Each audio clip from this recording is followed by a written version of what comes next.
Hello नमस्कार सत श्री अकाल अस्सलाम वालेकुम। कैसे हैं जनाब? तो एक बार फिर से हमारे उपराष्ट्रपति अंसारी साहब की तरह, हमारे नसरुद्दीन शाह की तरह अब AR रहमान साहब को भी नजर आ रहा है कि भाई देश में शायद कम्युनिज्म बढ़ रहा है। इसकी वजह से लगभग पिछले 8 साल में उन्हें काम मिलना बंद हो गया। कौन नहीं जानता है AR रहमान साहब को? साहब स्लम डॉग मिलियनर से रोजा हो गई, बॉम्बे हो गई, दिल से हो गई, एक ताल से इनको बहुत रिकग्निशन मिला। जो सुभाष घई साहब ने इनको काम दिया था, काम इनको किस किसने दिया? मणि रत्नम ने दिया, मेरे हिसाब से तो हिंदू हुआ करता था। सुभाष घई साहब ने दिया, मेरे हिसाब से वो भी हिंदू हुआ करते थे। आशुतोष ने दिया, वो भी शायद हिंदू हुआ करते थे। राम गोपाल वर्मा ने दिया, वो भी हिंदू हुआ करते थे। तो बहुत अच्छी इनको कामयाबी मिली, ग्रैमी मिले और बहुत से अवार्ड्स मिले, पद्म भूषण मिला, बहुत कुछ मिला और बड़ी कामयाबी मिली इनको। अब उसके बाद ये BBC एशिया नेट पर अभी 2-3 दिन पहले इंटरव्यू दे रहे थे। वहां पर इनसे पूछा गया कि भाई आपको आजकल कुछ आपको काम कम मिल रहा है। तो इन्होंने कहा कि हाँ साहब, काम इस मारे भी कम मिल रहा है क्योंकि बड़े चेंजेस आ गए हैं। और ये भी कहा कि अब लोगों के म्यूजिक का टेस्ट बदल गया है। ये भी कहा कि एक के बजाय 5-5 कंपोजर्स आ जाते हैं। ये भी कंपोजर भी हैं, बहुत बढ़िया, बहुत पहुंचे हुए हैं, सब जानते हैं, मानते भी हैं, इसमें कोई डाउट नहीं है। लेकिन हर आदमी की एक शैली होती है। इनकी उर्दू और अरबिक की तरफ ज्यादा शैली है। सुभाष घई साहब ने इनसे कहा था कि थोड़ा तुम हिंदी की तरफ अपना म्यूजिक लाओ। जब ये साउथ से, सदर्न इंडिया से यहाँ आए थे तो ये हिंदी की तरफ लाने के बजाय इन्होंने खुद बोला उसमें कि ये उर्दू की तरफ ले गए, फिर ये अरबिक की तरफ ले गए। तो हो सकता है उधर इनका ज्यादा रुझान हो। तो साहब जब एशिया नेट में से ये पूछा गया तो इन्होंने बताते बताते ये कहा, ये बड़ा इंपॉर्टेंट है कि शायद अब पावर डायनेमिक्स मुंबई इंडस्ट्री की चेंज हो रही है। समझिएगा, पावर डायनेमिक्स। अच्छा, इसका मतलब पावर डायनेमिक्स एक टाइम में हुआ करती थी जब तुमको पद्म भूषण मिला करता था, जब रिकग्निशन मिलता था। अब वो शिफ्ट हो गई है। या तो ये कहो कि पावर डायनेमिक्स अब एक नई क्रिएट हो गई है जो पहले कभी हुआ नहीं करती थी। तो इसके बाद इस पर बड़ा विवाद हो गया। शोभा डे भी बोली, शान भी बोले, जावेद अख्तर साहब भी बोले, उसके बाद महबूबा मुफ्ती भी बोली। जावेद अख्तर साहब ने कहा कि साहब वो बहुत, उसका स्टैंडर्ड हाई हो गया है और कोई उसको आसानी से अप्रोच नहीं करता है और अब समा भी, वक्त भी बदल रहा है, हर चीज का दौर होता है। तो इस पर महबूबा मुफ्ती का भी काउंटर आया उधर से कि जो जावेद अख्तर जिस चीज को झुटलाना चाह रहे हैं वो सच नहीं है। और शबाना आजमी ने, उनकी पत्नी ने भी एक टाइम मुंबई में ये चीज फेस की थी कि उसको मुस्लिम होने की वजह से मकान नहीं मिल रहा था। तो क्या हो गया इसमें भाई? अगर नहीं मिल रहा था, his house his choice, your हिजाब योर चॉइस, क्या प्रॉब्लम है? ये कभी कोई क्लेम कर सकता है कि मुस्लिम आदमी ने हिंदू को अपना मकान नहीं दिया? ये तो इस तुष्टिकरण के जमाने में कभी न्यूज बनी नहीं। मुसलमान को नहीं मिला तो कुछ नहीं, वो उसकी चॉइस है भैया, उसका मकान है, तुम्हारी चॉइस है, तुम हिजाब पहनो ना पहनो, जिद करो, ये तुम्हारी चॉइस है। और इनके साथ साथ एक किस्सा और बहुत अच्छा इंटरेस्टिंग जुड़ा हुआ है। एक परिसूदन करके एक सदर्न इंडिया में एक इंडस्ट्री से जुड़े एक साहब हुआ करते हैं।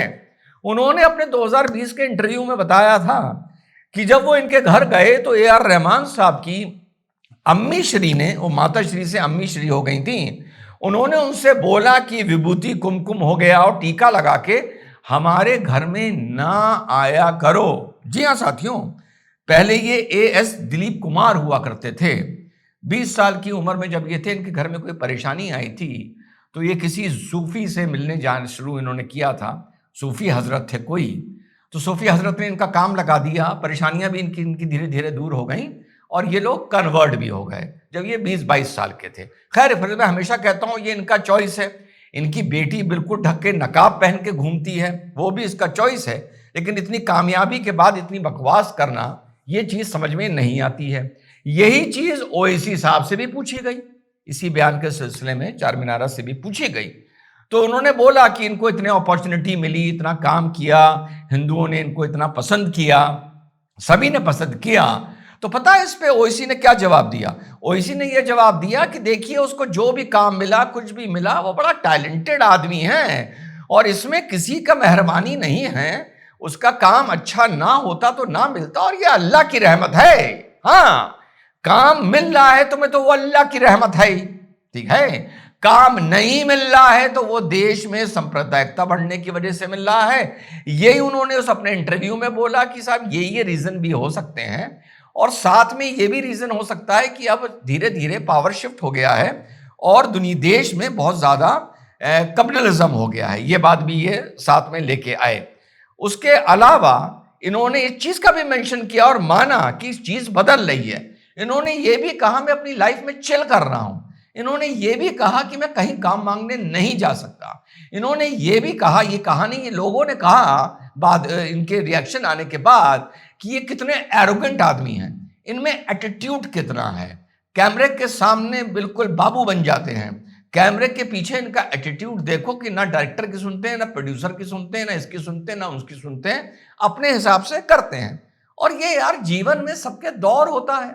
आप best example of this industry is Amitabh Bachchan साहब। यूं चले, पहले पिटे, फिर यूं चले, फिर वो गिरे कि घर बिकने की नौबत आ गई, फिर गिरे कम से कम 4-5-6 साल, फिर उठे।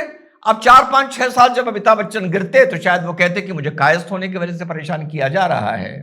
और अगर ये बात हो ही रही है, जब ये निकली है कि कम्युनलिज्म हो रहा है, तो भैया सोनू निगम के साथ क्या हुआ अजान के बयान के बाद?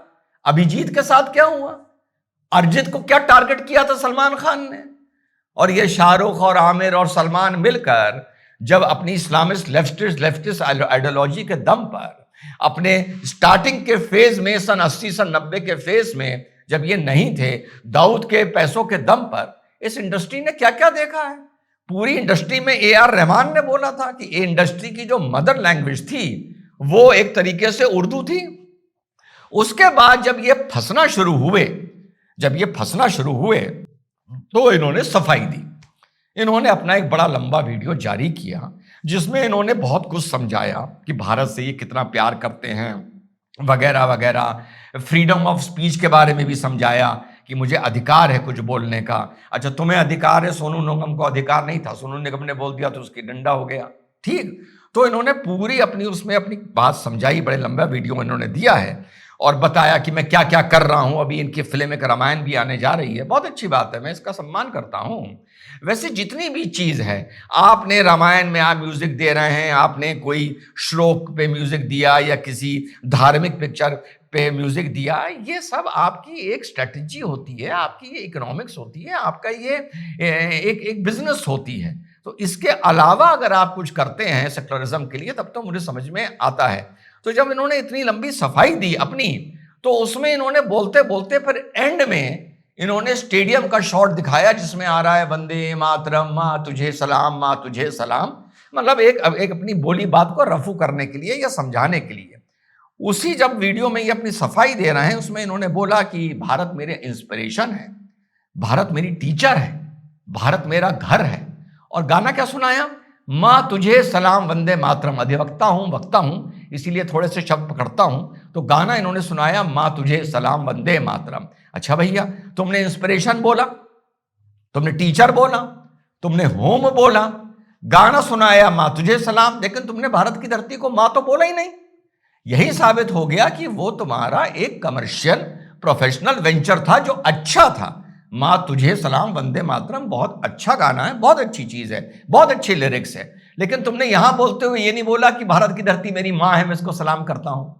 इससे साबित हो गया कि वो तुमने गाना दिल से नहीं लिखा था, वो तुम्हारा प्रोफेशनल गाना था। तो इस पर जो विवाद है अभी ये टल जाएगा। और हाँ देखिए, एकदम से मुझे याद आया अमिताभ के साथ श्रेया घोषाल को अब काम मिलना कितना कम हो गया। उसके बाद अदनान समी को कितना काम मिलना बंद हो गया। एक जमाने में याद है, आज से 10-15 साल पहले क्या अदनान समी का तूती बोला करती थी, क्या म्यूजिक दिया करता था, क्या एल्बम्स उसके निकला करते थे।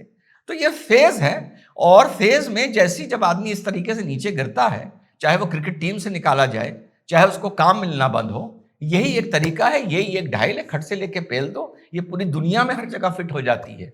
ये ऐसा फॉर्मूला है जो पूरी दुनिया में फिट होता है। खैर, अगला मुद्दा अगले सेकंड वीडियो में। जय हिंद, वंदे मातरम, खुदा हाफिज।